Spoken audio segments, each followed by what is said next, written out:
નમસ્કાર બાળ મિત્રો, કેમ છો બધા? મજામાં ને? મજા આવે છે ને વાર્તાઓ સાંભળવાની? ચાલો આજે એક નવી વાર્તા કરીએ. વાર્તાનું નામ છે સેવા પહેલો ધર્મ. એટલે કે સૌથી પહેલાં જ્યારે તમને સેવા કરવાનો મોકો મળે ત્યારે તમારે સેવા કરવી જોઈએ. શું છે વાર્તાનું નામ? સેવા પહેલો ધર્મ. એક ગીધ હતો. ગીધ ઓળખો છો ને? પક્ષીને તો હમણાં આવશે, જોઈ લેજો. તેના માતા પિતા આંધળા હતા. ગીધ દરરોજ સવારે ઘરેથી નીકળી જતો, પોતાનું પેટ ભરતો અને પોતાના આંધળા માતા પિતા માટે માંસના ટુકડા લઈ જતો. એક દિવસ નદી કિનારે એક પારધીએ ઝાડ નાખી. ગીધ તેમાં ફસાઈ ગયો. તેણે તેમાંથી છૂટવા બહુ તરફડિયા માર્યા, પરંતુ તે છટકી શક્યો નહીં. અંતે તે રડવા લાગ્યો. તેને પોતાને ફસાયેલું દુઃખ હતું નહીં, પરંતુ તેના વગર તેના વૃદ્ધ અને આંધળા માતા પિતા ભૂખે મરી જશે એવી ચિંતાથી તે વ્યાકુળ હતો. તે મોટેથી વિલાપ કરવા લાગ્યો.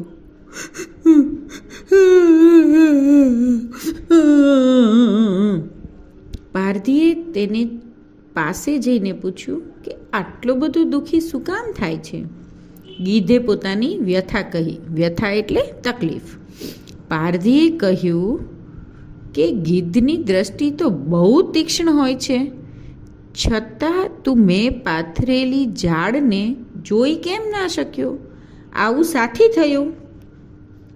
ગીધે કહ્યું, હે પારધી, બુદ્ધિની લગામ જ્યાં સુધી પોતાના હાથમાં હોય છે ત્યાં સુધી માણસ ઝાડમાં ફસાતો નથી, પરંતુ જ્યારે બુદ્ધિ પર લોભ અધિકાર જમાવી લે છે તો માણસ માર્ગ ભૂલી જાય છે. આખી જિંદગી માંસના પિંડની પાછળ ભાગતા ભાગતા મારી દ્રષ્ટિમાં પણ માંસપિંડ જ સર્વસ્વ બની ગયા છે. એના સિવાય મને બીજું કાંઈ જ દેખાતું નથી. તારી ઝાડને પણ ન જોઈ શકવાનું કારણ આ જ છે. હવે મને ભાન થયું, પણ એનાથી શો ફાયદો? પારધીને ગિદ્ધની વાત ગમી ગઈ. તેણે ખુશ થઈને કહ્યું કે ગિધરાજ, જાઓ, તમને આઝાદ કરું છું. તમારા આંધળા માતા પિતાની સેવા કરો. તમે આજે મારી તો આંખો ખોલી નાખી છે. લોભના કારણે માણસ સાચા ખોટાનો વિવેક ખોઈ બેસે છે અને મુસીબતમાં ફસાઈ જાય છે. અરે આંટી, આ લોભ એટલે શું વળી? તમે તો રોજ અઘરા અઘરા શબ્દો કયો છો. કેમ ખબર પડે અમને કે લોભ એટલે શું? લોભ એટલે કોઈ વસ્તુ મેળવવાની, આસાનીથી મેળવવાની તમારી વૃત્તિ. એટલે કે માર્ક મળવા જોઈએ, પણ આઈએમપી ક્વેશ્ચન કરીને જ, ટૂંકા આન્સર લખીને જ, આખી બુક વાંચીને સમજીને સરસ રીતે માર્ક મેળવવા એવું નહીં, પણ ફટાફટ.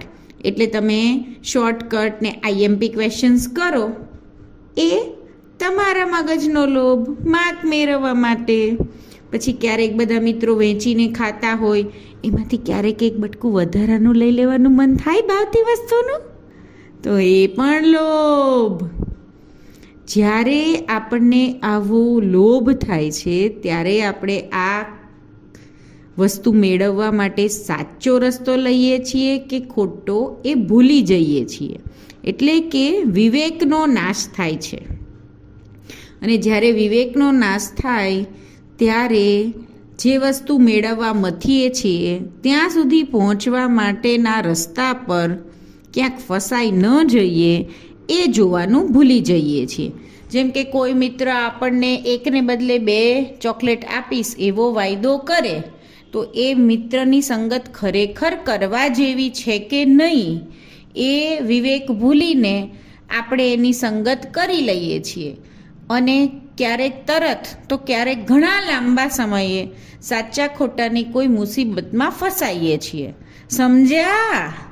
થોડુંક વિચારશો ને એટલે સમજાશે, અને ના સમજાય ને તો મને મેસેજ કરજો કમેન્ટ બોક્સમાં લોભ, એટલે આવી બીજી વાર્તા લઈને આવીશ સરળતાથી તમને સમજાવવા. સમજાઈ ગયું ને? તો લોભના કારણે માણસ સાચા ખોટાનો વિવેક ખોઈ બેસે છે અને મુસીબતમાં ફસાઈ જાય છે. સમજી ગયા? ઓકે બચ્ચો, ગુડ નાઇટ.